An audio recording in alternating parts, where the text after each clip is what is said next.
Welcome back to my channel. If you're new here, I'm Julie. I'm going to share a recipe with you today that I saw on the internet somewhere. I can't remember where I found it, but if I do happen to find where I found it, the source, I will post it, link it in my description box below. I'm always on the lookout for a really good recipe, and this was one that I really loved, and I've actually made it twice. It's really good. This is for two because it was just my husband and I, but it can easily be made for as many people as you want. You can double it, triple it, quadruple it, whatever you want to do if you have a bigger family. Now, I like a simple meal, something that I can get together that doesn't take a lot of prep, that doesn't take a lot of time, especially when I don't have a lot of time. And I know that's a lot like you are. You don't have a lot of time, you have a family, you have things going on. And so having a meal that's easy to prep, easy to make, doesn't take a lot of time, that's a winner in my book. So what you're gonna need is some chicken breasts, boneless chicken breasts. Mine were pretty thick. They don't have to be, or you can pound them to thin them out a little bit if you'd like. But you take 3 tablespoons of butter and you're gonna heat it up in, I use cast iron, you can use whatever pan you want to use. You melt that butter on medium high and you wanna get it nice and hot.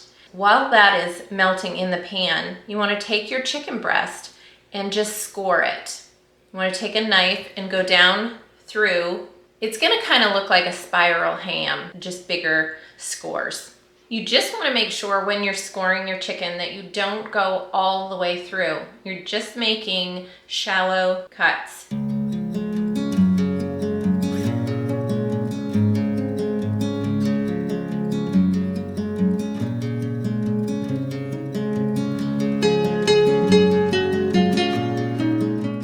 Then you want to salt and pepper your chicken all over really well.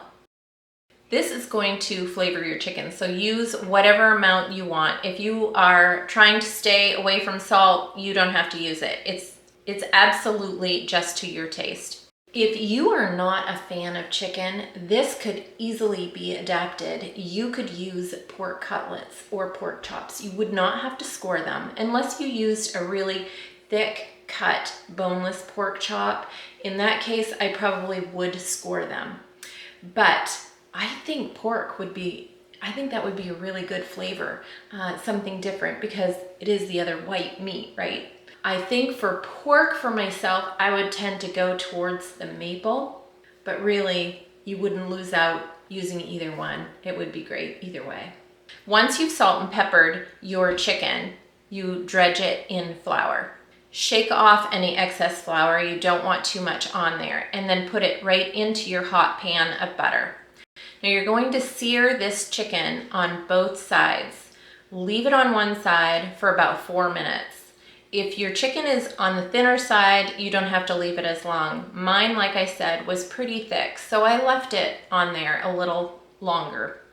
So once you've seared that and it's just about cooked, you want to add a half a tablespoon more of butter and melt that really well.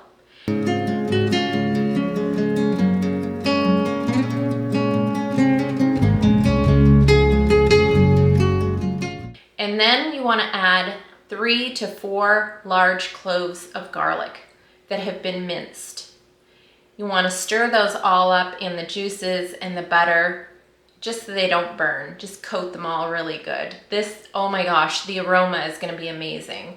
And then once you've coated that, stirred that all around, you want to add 2 tablespoons of honey. Now, I added 2 tablespoons. You don't have to add that much if you don't want to, or you can add maple syrup. I have not used maple syrup, but I bet that would be really, really good. That's actually how I'm going to do it next time I make it. And I think it would give it a really nice flavor, you know, something a little bit different. So you can add either one in, and then mix that all around.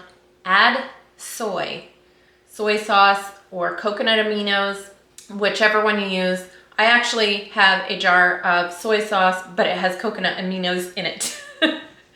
So I broke the lid off of one jar and I had the soy jar, so it got poured into, one got poured into the other. So you want to use a tablespoon of soy or coconut aminos.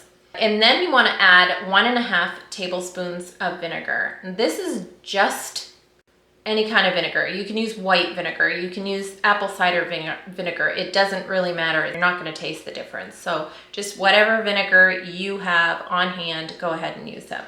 You want to mix it all in really nice.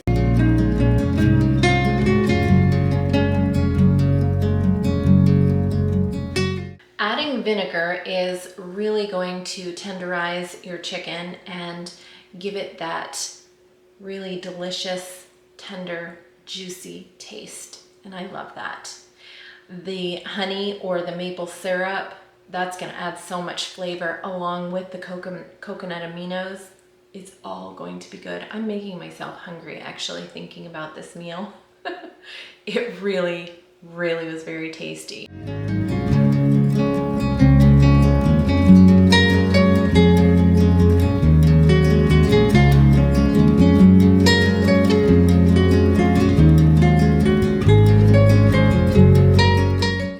Thicken a little bit, and you want to use that to keep continuing to glaze your chicken. You want to cook your chicken until it's done. You want it to be about 165 in the center. And once it's done, you can plate it with whatever you like. And on this night, we happen to have farro. We love that. It's a really nice hearty grain with lots of protein. You could use brown rice. You could use whipped potatoes. And oh my gosh, that would be really good too. As a vegetable, we use some canned beets. They were canned fresh from our garden and they taste amazing.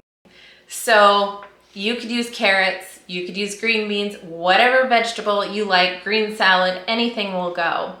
Just customize the meal to whatever you like. There's so many different ways to use this recipe. So I hope you enjoyed today's video and thank you so much for joining me. I create 2 new videos every week on our simple living journey and all things home. So I hope you continue to follow me. May God bless you and keep you. Until next time.